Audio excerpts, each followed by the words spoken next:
Alhamdulillahi Rabbil Alamin. Nahmaduhu wa nasta'inuhu wa nastaghfiruh.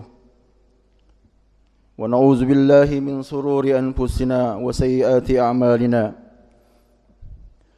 May yahdihillahu fala mudilla lahu wa may yudlil fala hadiya lahu.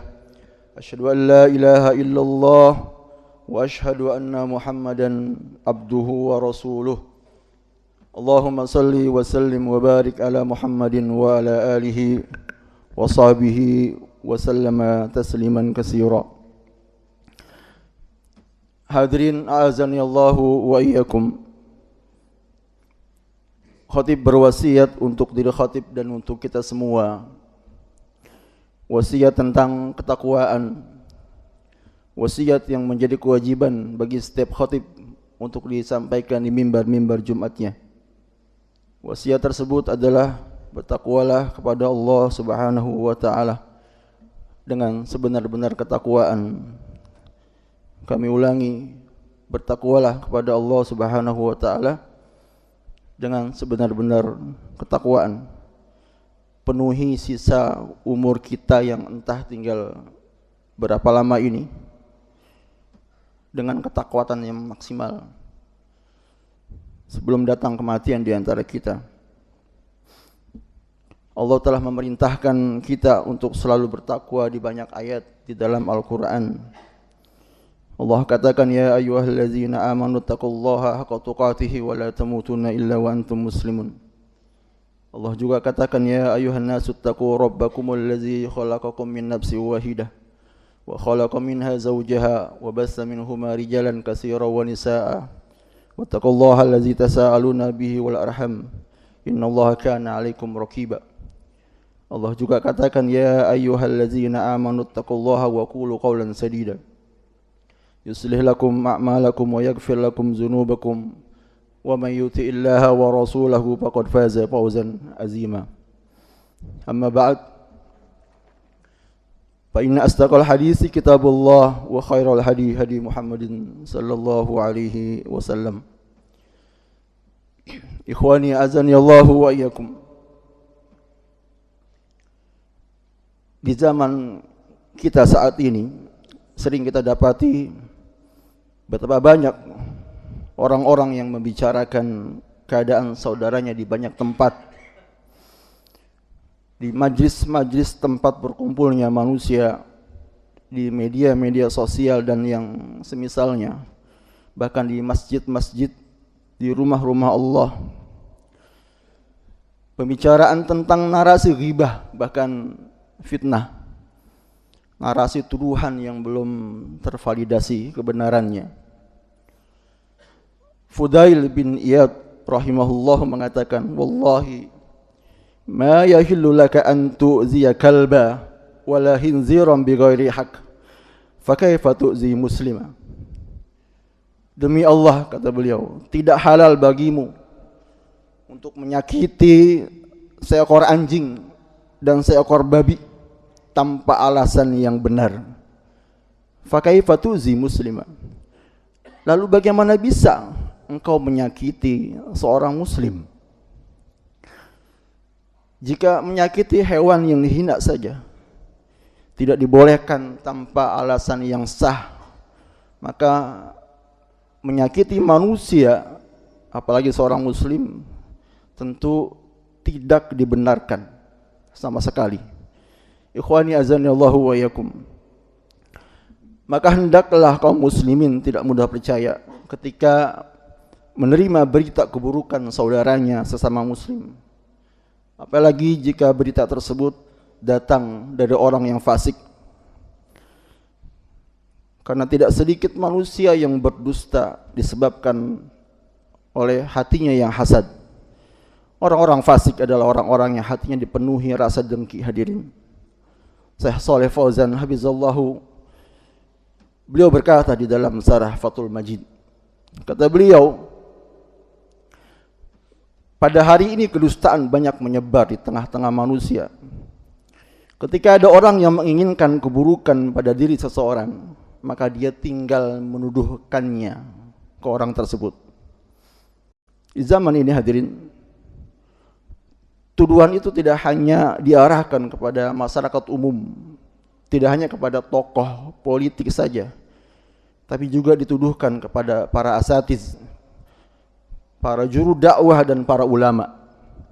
Mereka tidak selamat dari celaan dan tuduhan manusia. Apalagi di keseharian negara demokrasi seperti di Indonesia ini, dimulai dari tingkat elit politik sampai non elit politik pun, bahkan banyak di antara kita mungkin seringkali menjelekkan harga diri lawan politik, menjelekkan tokoh yang dicalonkan oleh lawan politik. Kalimat-kalimat buruk seringkali terlontar dari lisan kita untuk kita sematkan ke kubu lawan politik. Padahal mereka seorang muslim yang seharusnya dijaga kehormatannya. Berkata Imam Az-Zahabi rahimahullah, tidak ada seorang imam pun yang sempurna dalam kebaikan, kecuali di sana ada orang-orang yang bodoh dari kalangan kaum muslimin yang suka mencelaknya dan menghancurkan kehormatannya. Allah Subhanahu wa taala berfirman, "Wallazina yu'zunal muslimina wallazina yu'zunal mu'minina wal mu'minat bighairi maktasabu faqad ihtamal buhtana wa isma mubina." Kata Allah, dan orang-orang yang menyakiti orang-orang mukmin, laki-laki dan perempuan, tanpa ada kesalahan yang mereka perbuat, maka sungguh mereka, orang-orang yang menyakiti tersebut, telah memikul kebohongan dan dosa yang nyata. Di dalam sebuah hadis sahih riwayat Abu Daud, di dalam kitab Sahihul Jami' As-Saghir, Nabi sallallahu alaihi wasallam mengatakan, "Man qala fi mu'min ma laysa fi askanallahu radghah al-khabal." Barang siapa berkata, menuduh seorang mukmin dengan sesuatu yang tidak ada padanya, maka Allah Subhanahu wa taala akan menempatkannya dalam radghatul khabal, yakni nanah dan darah di penduduk neraka, hatta yukhraju mimma qala, sampai dia keluar dari apa yang dia ucapkannya. Ammal ladzi ra'aita yushakku sidqah fakazzab. Adapun orang yang engkau lihat dirobek pinggiran mulutnya dengan pengait besi, dia adalah seorang pendusta. Yuhaditsu bil kazbah fatuhmalu an hatta tublagul afaq. Dia berbicara dengan kedustaan, lalu kedustaannya itu dinukil oleh orang banyak dan tersebar luas di masyarakat. Fa yusna'u bihi ila yaumil qiyamah, maka ditimpakan kepadanya siksa kubur hingga hari kiamat datang. Sungguh begitu besar beban yang akan dipikul dan bahaya yang akan ditemui oleh seseorang yang tidak pandai menjaga lisannya dari melontarkan kekejian dan tuduhan kepada seorang muslim. Allah Subhanahu wa taala berfirman, "Innal ladzina ja'u bil ifki usbatum minkum la tahsabuhu syarran lakum bal huwa khairul lakum likulli imri'in minhum maktasaba minal ism walladzi tawalla kibrahu minhum lahu azabun azim." Kata Allah, sesungguhnya orang-orang yang membawa berita bohong itu adalah dari golongan kalian juga. Janganlah kalian mengira bahwa berita bohong itu buruk bagi kalian, bahkan ia adalah baik bagi kalian. Yakni tiap-tiap seseorang dari mereka akan mendapatkan balasan dari dosa yang mereka kerjakan. Dan barang siapa di antara mereka mengambil bagian yang terbesar dalam menyebarkan berita bohong tersebut, maka baginya azab yang sangat besar. Maka mulailah hadirin, mulailah melatih lisan kita untuk tidak mudah berucap keburukan, sampai lidah pun yang begitu ringan membuat kita lalai menjaganya, sehingga lidah tersebut menjadi sebab kita terjumus ke dalam kerugian di akhirat. Kata Rasulullah sallallahu alaihi wasallam, "Innar rajul la yatakallamu bil kalimati min sakhatillah la yabki laha bala yahwi biha fi jahannam." Kata Rasulullah, sesungguhnya ada seseorang yang dia mengucapkan satu kalimat, yang kalimat tersebut membuat Allah Subhanahu wa taala murka, dan dia tidak menganggap kalimat itu penting, namun dalam sekejap dengan sebab itu dia dimasukkan ke dalam neraka jahanam. Aqulu qawli hadza wa astaghfirullahal azim li wa lakum.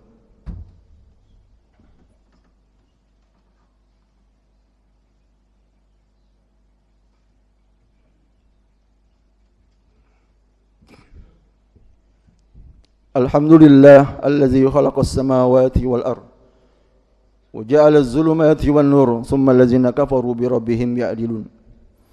Ibadallah, usikum bitaqwallahi wa ta'atihi la'allakum tuflihun. Wahai para hamba Allah, saya berwasiat kepada diri saya dan kita semua, bertakwalah kepada Allah dan tingkatkan ketakwaan dalam ketaatan kepada Allah. Semoga dengan hal tersebut kita menjadi hamba yang memperoleh kemenangan di akhirat. Sebelum kami cukupkan khutbah ini, adalah kewajiban bagi setiap khatib di atas mimbar untuk mengingatkan diri khatib dan kita semua untuk senantiasa berselawat kepada Nabi Muhammad sallallahu alaihi wasallam, juga keluarga dan para sahabat beliau. Allah telah mengingatkan hal ini di dalam Al-Quran. Kata Allah, innallaha wa malaikatahu yusalluna 'alan nabi ya ayyuhallazina amanu sallu 'alaihi wa sallimu taslima. Sesungguhnya Allah dan para malaikatnya berselawat untuk Nabi sallallahu alaihi wasallam. Wahai orang-orang yang beriman, berselawatlah untuk Nabi kalian dan ucapkanlah salam penghormatan kepada beliau. Allahumma salli ala Muhammad wa ala ali Muhammad kama sallaita ala Ibrahim wa ala ali Ibrahim innaka Hamidum Majid. Wa barik ala Muhammad wa ala ali Muhammad kama barakta ala Ibrahim wa ala ali Ibrahim innaka Hamidum Majid. Allahumma ighfir lil mu'minina wal mu'minat wal muslimina wal muslimat al ahya'i minhum wal amwat innaka ala kulli shay'in qadir. Allahumma innaka afuwun tuhibbul afwa fa'fu anna. Allahumma ighfir lana dhunubana wa liwalidina warhamna warhamhuma kama rabbawna shighara wa li jami'il mu'minina wal mu'minat wal muslimina wal muslimat al ahya'i minhum wal amwat wattabi' bainana wa bainahum bil khairat rabbighfir warham wa anta khairur rahimin. Rabbana zalamna anfusana wa illam taghfir lana wa tarhamna lanakunanna minal khasirin. Rabbana atina fid dunya hasanah wa fil akhirati hasanah wa qina azaban nar. Subhanakallahumma wa bihamdika asyhadu an la ilaha illa anta astaghfiruka wa atubu ilaik. Aqimus shalah.